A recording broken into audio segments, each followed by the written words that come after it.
کہ آپ نے یہ بہت اچھا یہ ناول لکھا تھا شیخ و فاحشہ، اور اس پہ بڑے پیارے اچھے اچھے تبصرے بھی ہوئے.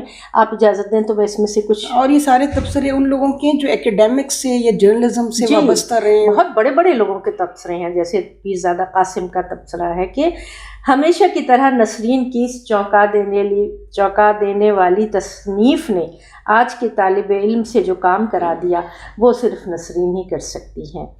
آپ کو یاد ہوگا نسرین، جب آپ کی کتاب سلمیٰ کا مقدمہ آئی تھی، اور جب میں نے پہلی دفعہ پڑھ کے آپ سے ایک جملہ کہا تھا کہ یہ تو شمشیر برہنہ، ہاں جی یاد ہے نا آپ کو؟ میں نے کہا تھا شمشیر برہنہ آپ نے اس میں کھول کے رکھ دی تھی، نام بھی دے دیے تھے نا، اور بھی قیامت آ گئی ہاں، تھی، تو اس لیے احتیاط کی. اب ذرا لکھنا آ گیا ہے نا تھوڑا سا، تو میں نے کہا کہ اب نام نہ دو، منافق ہو جاؤ تھوڑی دیر کے لیے. بہت اچھا. دیکھیے دوست محمد فیضی نے کیا لکھا ہے، نسرین نے جس طرح ہجرت کے حوالے سے 2 نسلوں کے بعد تیسری نسل سے اس المیے کے زخموں پر مرہم رکھوا دیا ہے، وہ اس تصنیف کا سب سے اہم حصہ ہے. تو میں آپ سے اجازت لیتی ہوں کہ میں چھوٹا سا اس میں سے ایک پیراگراف پڑھوں جو مجھے بہت پسند ہے.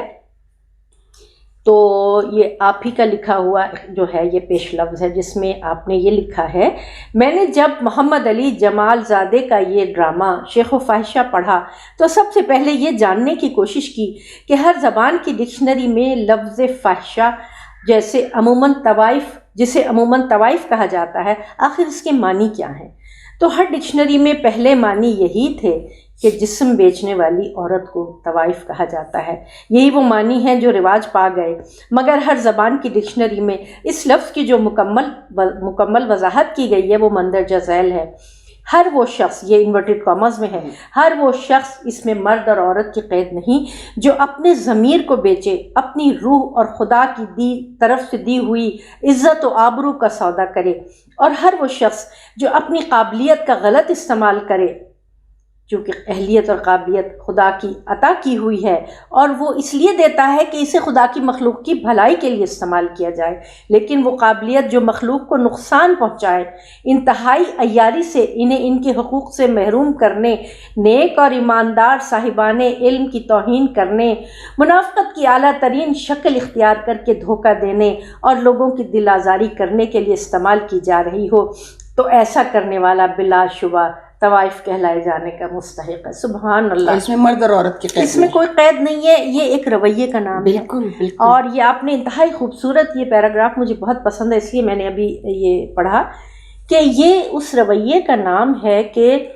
آپ اپنے ضمیر اور اپنی روح کے تقاضوں کے خلاف صرف دنیاوی منفعت کے لیے، اور دنیاوی چاہے اس میں عہدہ ہے یا اس میں دولت ہے یا اس میں شان و شوکت ہے، کچھ گلیمر ہے، کچھ بھی ہے، وہ حاصل کرنے کے لیے آپ اخلاقی طور سے ہمارا معاشرہ اس طرح گر جائے کہ کچھ تمیز ہی نہ رہے، اچھائی اور برائی میں کوئی تمیز نہ رہے، کوئی باطن کی نیکی میں، کوئی باطن کی روحانی قوت کی کوئی اہمیت نہیں رہ گئی.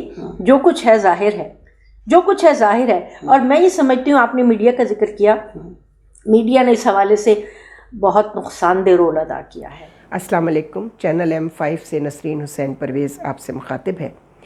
جناب، ہم نے یہ شادیوں پر آنے والے لامتناہی سلسلہ ہے خرچوں کا جو ہو رہا ہے، اس میں ہم نے ماسٹر ٹائلز اور ماہرہ خان کی شادی کو فی الحال تو ٹاپک بنایا تھا، لیکن روزانہ ہی یہ اس قسم کا صرف ماہرہ خان مسئلہ نہیں ہے، یا صرف وہ ماسٹر ٹائلز والا بجلی چور ہمارا مسئلہ نہیں ہے. اس سے جو حرص و حوث بڑھ رہی ہے، تو لوگوں میں لڑکیاں یہ کہہ رہی ہیں کہ ہماری شادی پر بھی اتنا ہی خرچہ ہونا چاہیے، اور اتنا خرچہ اگر ان کے والدین اس لڑکی کے نہیں افورڈ کر سکتے تو پھر کون سا راستہ اختیار کیا جا رہا ہے غیر ضروری اخراجات کو نمود و نمائش کے لیے؟ کون سا طریقہ کار جو ہے وہ آمدنی بڑھانے کا اختیار کیا جائے گا؟ لامحالہ ناجائز ذرائع آمدنی اختیار کرنے کا سلسلہ شروع ہو جائے گا. مجھے جو سب سے زیادہ خوشی ہوئی ہے کہ فلم بنانے والے ہمارے شہزاد رفیق صاحب ہیں، جنہوں نے اس پر جو کاپی رائٹس ہے اس پر مقدمہ بھی کیا ہوا ہے، اور اس کا الحمدللہ رزلٹ بھی آ رہا ہے. عام لوگوں کو یہ بات معلوم نہیں ہے کہ کسی بھی میڈیا، پرنٹ میڈیا ہو یا الیکٹرانک میڈیا ہو،